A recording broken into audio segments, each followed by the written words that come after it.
Right, these are questions which nobody asked, but probably would be asked in the future, but I won't be here on YouTube to answer them, so I might as well. Now, I've tried to make them good questions, which are hopefully relevant. Now, number one, will I ever come back to YouTube? No, unless for some miraculous reason YouTube decides to revert these changes. No, I am never coming back to this place. Like, I've said I'm stopping videos after today. I might still be active in the comments, maybe, until the 5th, because I know they're introducing some new crap then. And then after that, I'm not even going to bother, probably not even going to bother watching YouTube, because I just don't want to support it in any way whatsoever. I mean, there's better ways of... there are actually competitors now, so I don't even need to go on YouTube anymore to watch videos. And as I have mentioned, well, I think I mentioned in a previous video, that the quality of YouTube videos has really declined. And I'm not a fan of... I'm not a fan of long videos. I know I did sort of do that. I know those did go a bit over, the TV tour videos. I didn't intend for them to be that long, but, you know, kind of just went over, and I said that I'm just going to upload them whichever way they came out. But, yeah, I'm not a fan of... You get these really long videos, though. They're like an hour long for something that could be explained in, like, half an hour. Or half-an-hour videos for something that could be explained in 10. Or 10-minute videos for something that could be explained in 5. Or even 3.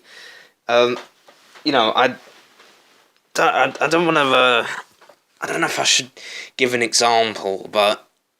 Okay, let's say, you know LGR? He makes some really nice... He has some very interesting topics, but I just can't bear to watch them because they're just so dragged out, way longer than they have to be. And like, if on the times that I do watch his videos, which might be because the topic's just too interesting to not listen, and nobody else has covered it. On the odd times that I do watch his videos, I'm going to be skipping through it quite a bit because it just drags on and on and on. It's like he's giving his life story, and I don't want to hear that. I just want you to tell me about the thing that the subject of the video. I just want to know the subject of the video, you know, just get to the point. I mean, he makes some nice videos, but I just feel like that's the best example I can think of at the moment. You guys know what I mean, right? Just dragging things out. Okay, so that's that. I think that explains the first question. That answers the first question, I think. Question number 2, how long will I be using Steam for? Because I did say that I'm probably going to stop gaming and stuff in previous videos. Can't really give an exact time there, but I don't see myself... By the time I'm 23, I don't see myself using Steam. Now, next year, I'll be using it a bit. Like, I might even get to the point where I'm not even playing games, but I'm just using it to communicate with people. But even then, like, there's so many interesting people I used to talk to on Steam, and they've unfortunately disappeared, or they've just gone offline forever, or, you know, they've for some reason left me alone. Although I don't think I actually really said anything that bad to them. Yeah, a lot of the interesting people have kind of disappeared, and it's hard to come by interesting people these days because they're so... Well, that's the thing, though. Interesting people sometimes have their quirks, and sometimes something that I wouldn't find bad saying, they might still get offended by, or take it the wrong way, and it's especially bad when you're online, when you're through text, it's kind of hard to gauge the other person's emotion and how they really mean something. I'm sure you guys know about that. And obviously, it's these days it's harder to even find interesting people, because I feel like the sort of people you get now using the internet are just so different from the people you used to get using it. I hope I'm making sense there. And yeah, I think that answers that one. Number 3, will I still be active at all on the channel? I think I did. I sort of answered that in the first one, but yeah, I'm not going to really be active at all. Definitely not after the 5th, and I'm not going to be doing anything. However, there is an exception. I might change my channel icon or avatar or profile picture, as whatever you call it.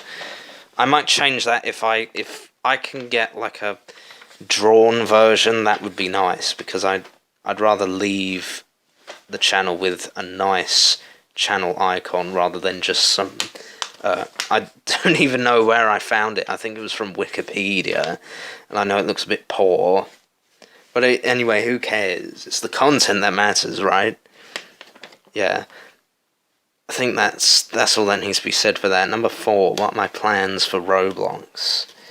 Because some of you guys may know that, yeah, I used to make stuff on Roblox. It's a shame I can't get into my old account, and I'm going to say it on here so people know that my original account was actually called Micro321, but then I kind of lost access because I forgot the password.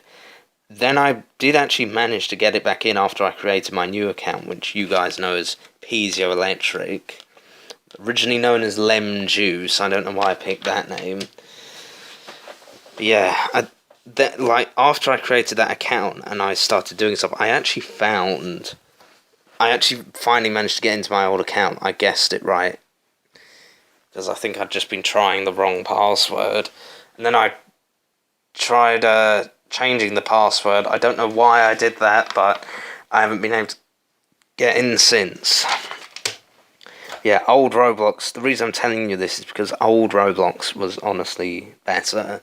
And I started in 2010 as a guest and then got an account.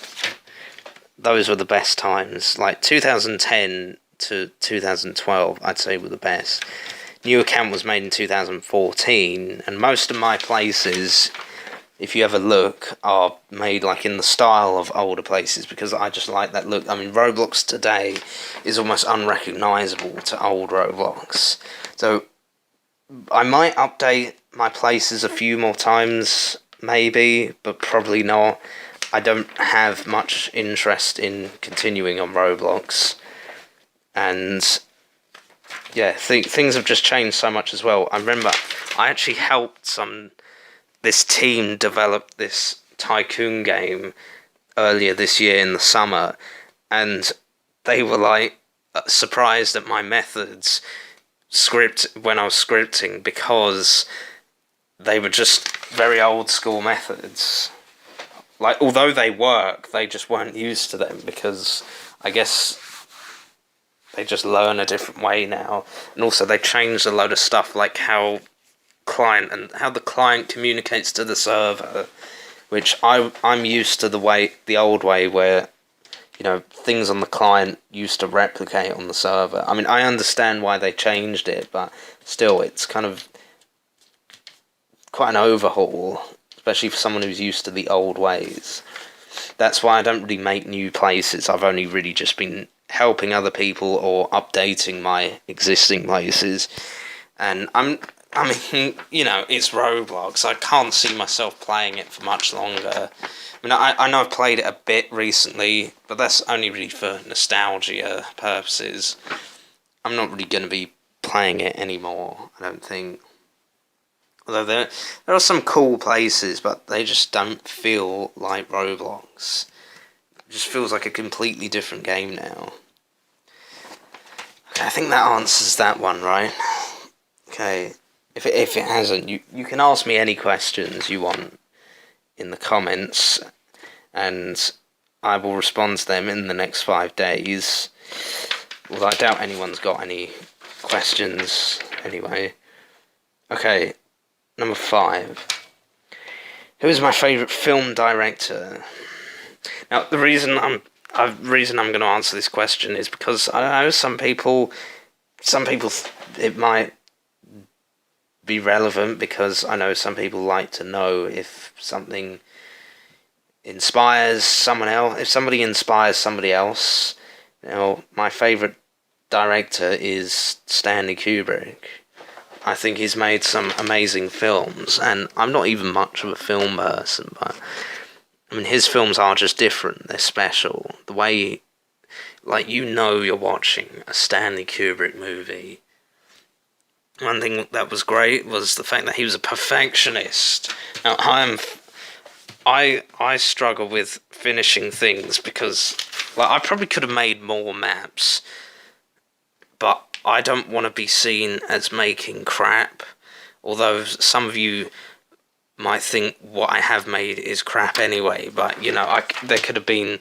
I'm not going to make 100 crap maps. I'd rather make 5 or 6 that I actually focus on. I don't know. I guess I kind of. I don't really like rushing things if I can help it. I don't really like. I don't release things if I don't think they're finished. Yeah, Stanley Kubrick films, they are great. Also, surrounded by he puts a lot of things that you don't see the first time. Sometimes you only see them like the 10th time you're watching them. And I know that this is kind of a sub-question, so it doesn't really count as an extra question. But, if you want to know what my favourite Stanley Kubrick film is, it's probably going to be 2001: A Space Odyssey. Just everything about it is amazing. I mean, considering that was done in 1968, amazing effects. Yeah. Whether you believe we went to the moon or not, he's the greatest. Steven Spielberg, I mean, he's nowhere near the first. Maybe third, fourth, possibly second. I don't know. I just think no one can beat good old Kubrick. Okay. I don't think there's anything more that needs to be said in here. I better go and upload these before midnight, because I won't be able to. Remember, I'm a man of my word. I won't be able to make any more videos after tonight. Alright.